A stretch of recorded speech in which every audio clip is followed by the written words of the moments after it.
Today we're going to calibrate the focus using the Sigma USB dock, and we're going to do it on this Sigma 120 to 300 lens. Now in the software, as we'll see in a little bit, there's 16 areas that we can actually fine-tune the focusing on. Today we're going to just look at some of those items, and of course you can then go further with the same ideas and do the painstaking work to complete everything. I won't make you go through the whole thing in this video though. So what we have is we've got a focus calibration target right here, and I've got it set to the very closest focusing that this lens can do. So right now it's set to 120 millimeters, and you can see that this is actually pretty close, so it's not too shabby. So let's go ahead and measure it just so we can really get a good feel for exactly how close this is. And I'm going to measure it to the sensor marker. I'm not going to measure it to the front of the lens, but I'm going to go ahead and measure it to the sensor marker. So that is 55 and 3/16 of an inch from the target there to the little marker that shows me where the sensor is on this 5D Mark III. So another couple things I've looked at is I've got a leveling device here on the focus target. I've leveled the camera. I've got them on the same axis. I've got them really close to the same height. I didn't measure that to be exact, but I know it's really close. And I'm going in as straight as possible into that target. I then have the camera set to f2.8 and also at 100 ISO so that I can maximize my sharpness and not run into any type of things that might happen with a higher ISO. So I'm going to go ahead and turn on the light, take a shot, and then we'll take a look at the analysis in the computer. All right, let's go ahead and do that. So you can see what I've did. I'm pulling it out of focus to make sure the camera forces it to go back in focus on its own, and then I have it also on the mirror lockup so that there's just zero chance during this 1/8 of a second exposure. There's hopefully zero chance that there's any kind of vibrations happening because of my influence.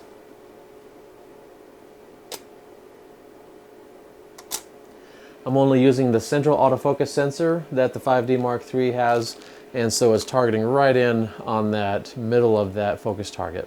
All right, so let's jump into the computer and see how these images look, and then we'll also adjust the lens and we'll see what we have to deal with there. So here we are with the two images in the computer, and let's take a look at the analysis of these images.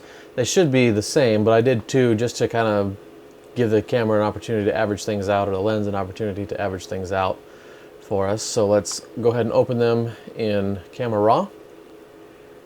And I've got a little bit of that shadow coming in over here. That's kind of annoying. I might have to adjust my lighting if that's going to prove to be a problem. So let's go ahead and zoom in at around 200%. All right.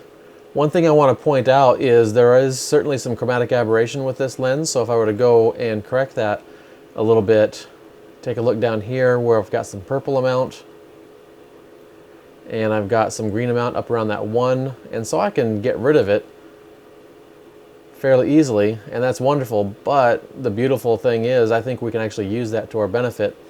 We're trying to find the item that is in sharpest focus, and the aberrations are actually helping us, so it's highlighting for us the idea of the areas that are out of focus. You can see this whole focus target here is out of whack. Got lots of aberrations going on around it.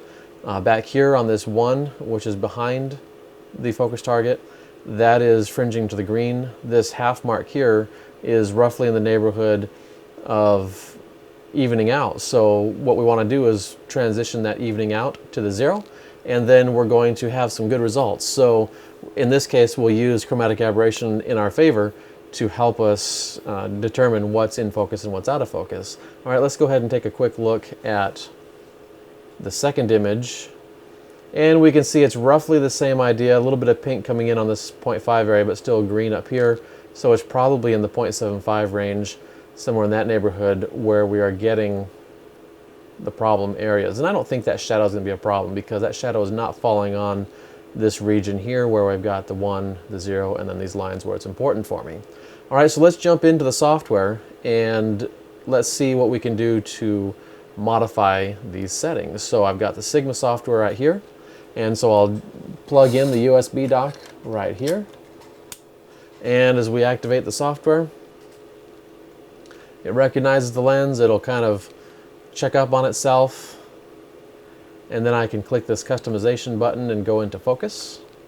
And so this is where we're at. We're at the very closest focusing for this lens at the 120 millimeters. So I highlight that, and then I'm going to go ahead and type in, let's just try a -7.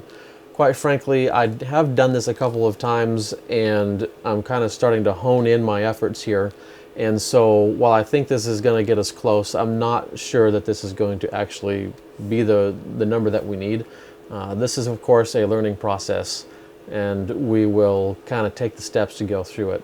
Our goal being to get that non-fringing area on the 0 line here itself. So let's see if we're going in the right direction, and let's see what comes of it.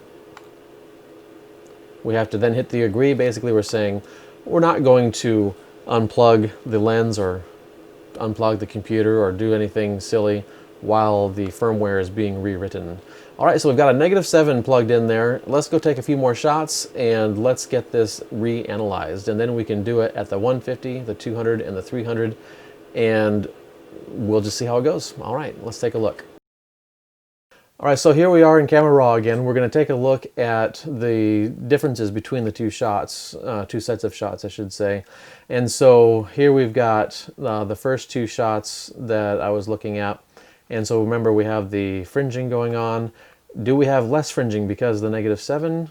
It looks like we do. So if I were to compare this one with the -7 adjustment to this one with the 0 adjustment, I've got a lot more fringing, so we're going in the right direction. That's awesome. So let's go ahead and compare these two images with both of these that had the adjustment.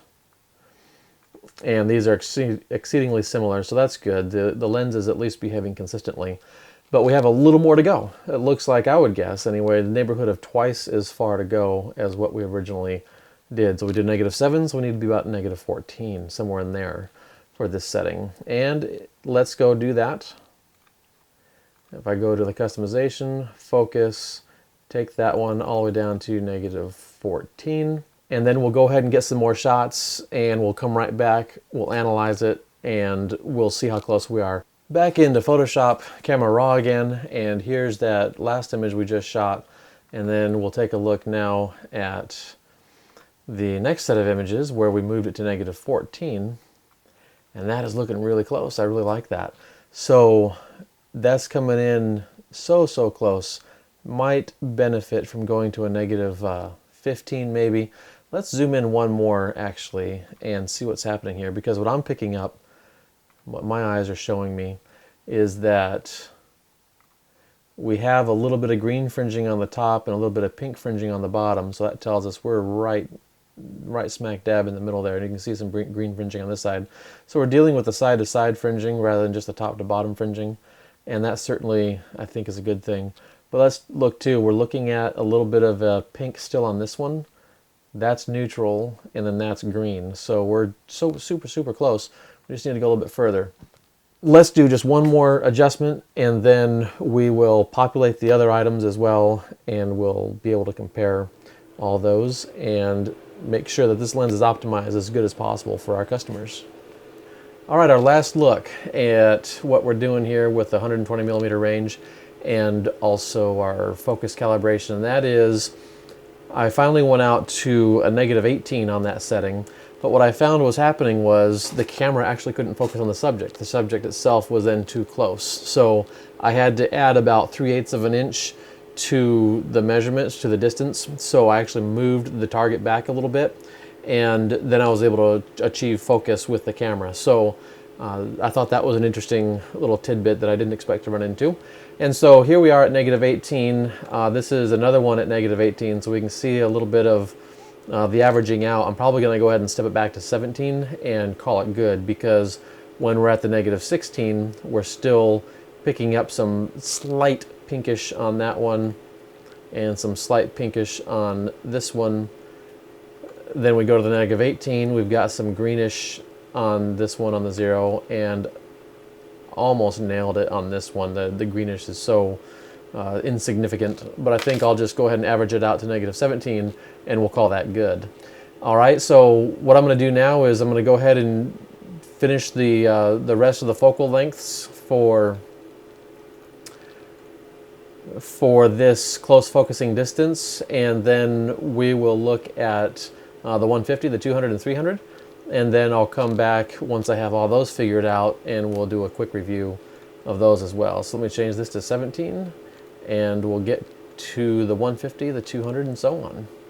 All right, about ready to wrap it up here, and what I've got here on screen are some images that I took out just in my yard area and after the focus adjustments. So here we are with, let me zoom back out a little bit. Here we are with a sawhorse detail. And so looking at some really nice detail as we come into here, as we zoom out, if you want to call it that, to this framing of 120 millimeters. I was focusing on the fence so you can see the nice, wonderfully good, luscious detail. It was focusing pretty much about on that nail area somewhere in here. So doing pretty good with that. Of course, as we have the depth of field, we're going to have some out of focus regions. Let's take a look at the settings that we've applied here. So again, we're dealing with just the closest focusing areas. This lens at 300 does super good. It's super phenomenal already. I found I had to do about a -2 to dial it in just right. And of course, the focus target is also available in the inventory, so you can rent that as well, and you can do this yourself. Well, that's going to wrap it up for us today, and hopefully you've learned something. I certainly look forward to your feedback, and I look forward to hearing anything you guys have to say about this. But until next time, happy shooting.